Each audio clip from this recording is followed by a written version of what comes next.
Hi, welcome to SCW, the wrestling channel here on YouTube.com. Thank you for choosing the channel and choosing the video. Please subscribe right now. Leave any comments in the comment section. Please like and share the video as well.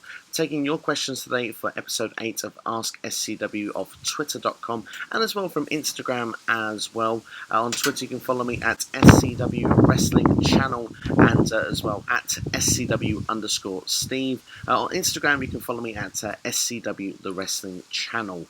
Of course, there are other means of social media you can follow me as well when you're here on YouTube. So, like I say, please subscribe to the channel right now. You can leave a question as well on this feed for the next episode of Ask SCW. So, I've got your collection of questions today, and I'm going to get things kicked off right now with Pro Wrestling Talk, who asks, "What's your thoughts on AEW?"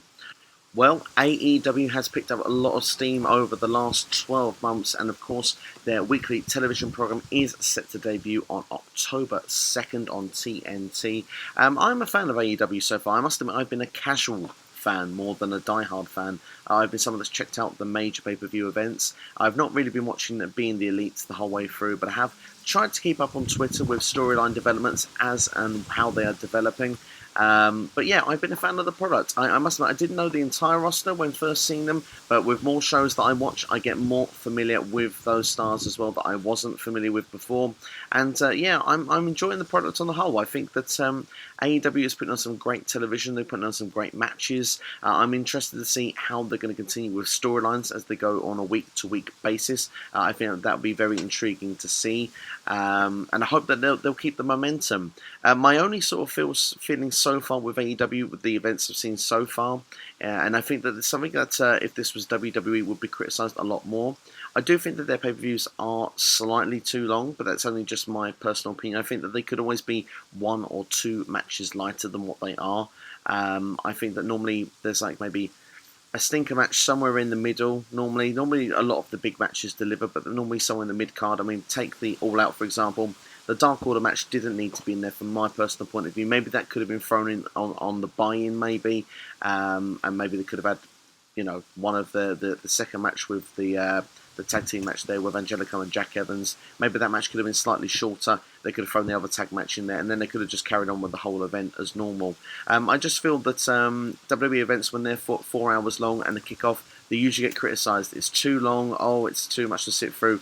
And we're not even going to talk about WrestleMania and SummerSlam, but those B pay-per-views are usually 4 hours long as well. So I think that in that way, the AEW seems to get a little bit of slack, mainly because I think a lot of what they put on is more quality at the moment, along with quantity. WWE perhaps it is more of a mixed bag at the minute with the quality and quantity, but we'll see when it comes to weekly TV. I think that there's a lot of exciting things happening with AEW. I think they have a very talented roster. I think there's more talent out there to still that can come in. When we look at the main event superstars from the male perspective, there's a few more names perhaps you could expect to see come in at some stage. Perhaps a Marty Scurll will come in later down the line, and perhaps a few more names perhaps will be rumoured when their contracts come up at other promotions. And perhaps with the women's division, I'm okay with it, but I do think it's perhaps weaker than some other organisations at the minute.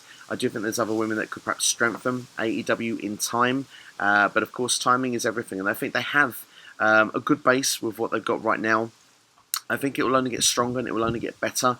Like I say, storylines, I hope that they carry on the same as we go on to the weekly television and remain strength to strength. And I hope AEW continues to actually become the alternative, the second big promotion that we can watch on a week-to-week basis. Okay, they're rivaling NXT at the moment, not the main roster, but hey, there's a lot of wrestling out there. And as CM Punk said at StarCast 3, don't pick a side. Come on, let's enjoy it. There's a lot of wrestling out there. There's a lot for us to enjoy. Let's just enjoy it and make the most of it. We've got another company here which is out there going to give us, more entertaining products, and it's going to make us feel important. And as well as that, there's another place for talent to work. There's not just WWE anymore. There's a thriving indie scene, and now there's a true alternative where you can be on television every week, make a name for yourself. I only see positive things with AEW, and I'm excited to see what it continues to bring to the table. Our next question comes from Instagram, actually. It comes from Slam Hub Wrestling. And how did the AEW title get lost in the first place? Well, judging off plenty of websites on the internet, of course, Chris Jericho became the AEW champion. And he didn't lose the championship to a challengee, no. He didn't drink too much of the bubbly either, from what I'm aware of. He left it in his limousine as he went to have a steak at the Longhorn Steakhouse. I had to make sure I read that there for you.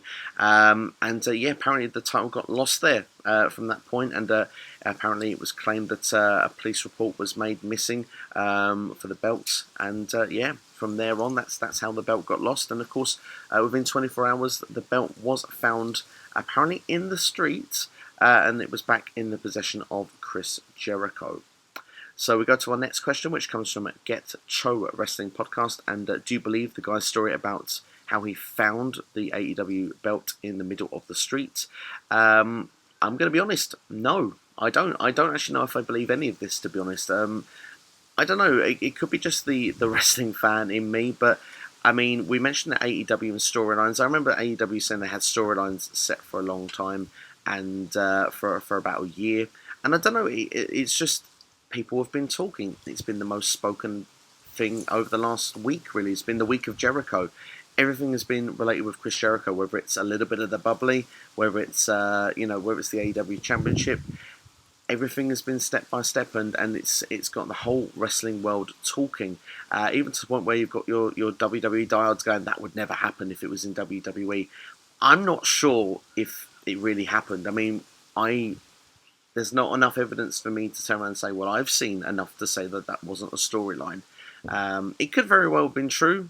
You don't know. But for me, I'm not sure I buy it. I'm just going to be brutally honest. I'm not sure. I feel that this could be a work, and we'll have to wait and see. 5-10 years down the line, Chris Jericho will be still doing his podcast. Maybe he might just say, yeah, that was a work. We got all of you.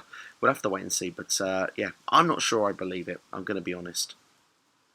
Anthony and Alex is our next question, and who is going to be the one to eventually beat Chris Jericho for the AEW Championship? Great question. I don't know, to be honest. I've had to think about it. I mean, Cody is going to be the challenger at the Full Gear event in November. I believe it's November the 9th.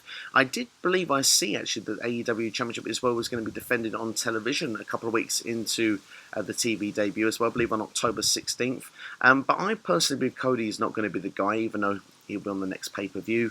I think Chris Jericho is going to put a younger talent over. I think that this is the purpose. Chris Jericho will establish the championship, the brand of AEW into weekly TV to get more casuals to view the product. I think they're going to use then a good platform to build some of the perhaps lesser known names, shall we say, to the mainstream audience up. And I do believe then that perhaps we will see Chris Jericho make a star out of somebody, make a champion overnight out of someone in AEW. The question is, who is going to be that guy?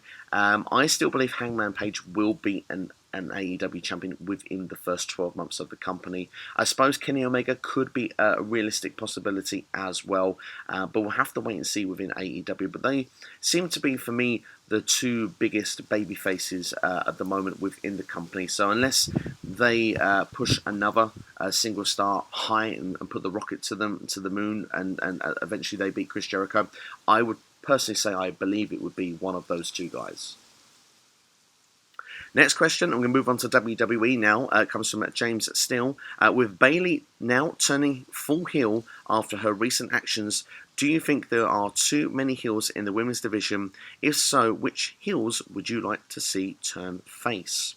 Well, I was very much a big fan of the Bayley heel turn. In fact, James and I have been discussing on a previous episode of SCW.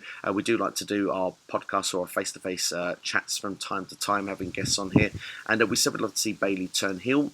We didn't really think it was going to happen, and it really sort of come out of left field when it did. My kind of feeling is that with that heel turn, despite loving it, I would have loved to seen the more character development come out of it, more of a Bayley where she's, become Hugger, all grown up, and she's just turned her back on everybody. It feels like that's not really the stage at the moment. It's still Bayley, but she's just doing a few heel acts. Maybe we can see that character develop over time. But you are right, it does leave a bit of a void because we've got so many heels now on the main roster. They were actually wondering where the babyface is going to be. It kind of gives that feel with Becky Lynch as well. When she's one of the strong faces. You wonder who is next in line now in the faces to actually be a challenger for championships. Should the heels be champions at any stage? You wonder if Charlotte will turn face. I'm not sure at the moment with that one. She is better off as a heel, although I could see WWE perhaps turning her. We'll have to wait and see. Yeah, Ember Moon is probably the next face, probably in line. You've got Natalya as well. But there's so many heels now. We've got Sasha Banks, we've got Bayley. Charlotte still currently is. Lacey Evans. But I suppose you could bring some people back to TV. That are not featured on TV much. Naomi is a face, but not really featured on TV. Carmella as well. Alexa Bliss and Nikki Cross, they're technically tweeners. Of course, depending on what role they have to play on television, depends on who they're facing. They seem to be faces when they're taking on the likes of the Iconics and Fire and Desire, but they can easily play the heels as well on Raw this past week. Of course, they were against Bayley and, of course, Becky Lynch before the Bayley heel turn, so they're playing the heel role there as well. And it feels like they will continue their story path, because I think Nikki Cross is eventually going to go to be full-on face, and Alexa will stay a heel. I think Alexa Bliss always does her best work as a heel anyway, but it feels like it's a full-blown story here of how become besties. Perhaps could even go all the way to WrestleMania when they've lost the belts, and then Bliss will turn on Nikki Cross. And I think Nikki Cross then eventually will probably turn to a face at that stage. I think another person that would be a good candidate would be Sonya Deville. I don't know, I think she has a lot to offer for the company, and there's a lot that they could do from a marketing standpoint with her. I think that she would be good, for all publicity things for WWE, and as well as that, she's really good in the ring.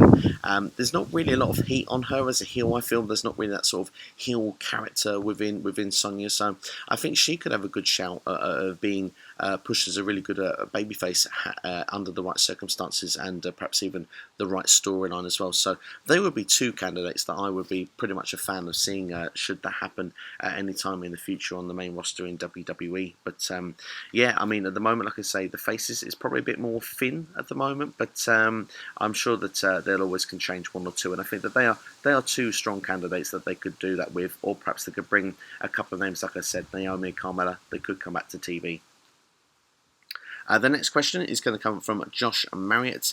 Do you think that the 24/7 title will be a long-standing title, or one that gets cancelled in a year down the line? Great question, this one. I think it depends if WWE can continue with ideas for this. As long as they've got ideas to keep it interesting, keep it fun, they will continue to do it. But I think if they become a point where it's stale and simply is just someone running down the aisle every week and that's all they've got, they perhaps may cancel the championship somewhere down the line. But I, for one, so far I'm enjoying the 24/7 championship. It's a great way of doing the concept without bringing the hardcore championship into it, and I don't think they want to do that. They don't want to bring that back into it. So for this way, I think it kind of works at the minute, and there is still so much unlimited potential that they could do with this championship. It's still in its sort of baby stages, so I hope that it's got a long road to come, but we'll have to wait and see. Of course, like I say, if they run out of ideas, I wouldn't be surprised if this was cancelled within a year. But of course, it's getting a lot of people television time that perhaps wouldn't get it, getting people over that perhaps wouldn't get over. You look at Drake Maverick, how over has he got? And his Twitter feed is just amazing to look at. If you're not following Drake Maverick, you should do, because very entertaining throughout the week. And then, of course, it gets to the WTV, and it's still entertaining to watch every single time he's on there. So, yeah, for me, I'm a big fan of it, and I think that there's a lot of people that could be a champion as well with the 24/7 title and make something interesting out of it. So for me, I think it's got longevity, and I hope that it's given that chance to fulfill the potential that it's got. Josh Marriott with another question to finish us off then on the questions this week. Do you think Brian Pillman deserves a Hall of Fame induction? Perhaps not for his WWE work, but for his WCW work, 100%. A big fan of Flying Brian. In fact, I'm watching a lot of WCW on the WWE network right now. Really enjoy the Hollywood Blondes, him tagging with Stunning Steve, of course, which of course is related to be Stone Cold Steve Austin. Great tag team. Really enjoyed their work together. And also as well, he a former WCW Tag Team Champion, as I say, with Stunning Steve, and as well as that, he was a light heavyweight champion as well, and really helped put the championship on the map at the time. I think he was perhaps one of their best champions. Great matches he had with the Z-Man, with Jushin Thunder Liger. So yeah, I would definitely say that Flying Brian definitely is a guy who would be a good candidate for the Hall of Fame, but more for his WCW work. But that has not stopped other people getting into the Hall of Fame before. I mean, of course, we've seen people who have not been in WWE very much become part of the Hall of Fame. So I don't see why it couldn't happen. Flying Brian, for me, definitely a good shout. And of course, when we speak of Hall of Fame, there are perhaps some people that have been put in the Hall of Fame that perhaps you would say, what are they doing in there? Not to be horrible, but maybe Coco Beware could be one of them. So if guys like that can get in there, then why not? Why not put Flying Brian in there? I'd be very much on board with that. But that's all from me anyway on this particular video. Hope you have enjoyed it. I'm off to drink a little bit of the bubbly.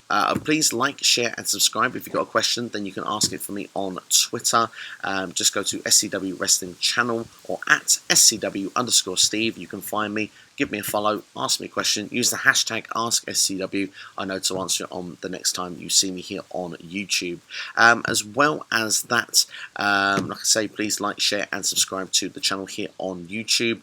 And as well as that, look out for WWE Clash of Champions. They will be doing the predictions video, and I'll be putting that out for you on Thursday this upcoming week, so you can look forward to that as well. But like I say, I'm off to drink a little bit of the bubbly. I know I'm British, perhaps I should be having a cup of tea, but we know what Jericho did to William Regal's teapot all them years ago in the Attitude Era, so I'm a Jericho fan. I'm going to stick to the bubbly. But that's all from me. Take care. I'll see you next time here on YouTube.com. Thank you for watching. I'll see you next time.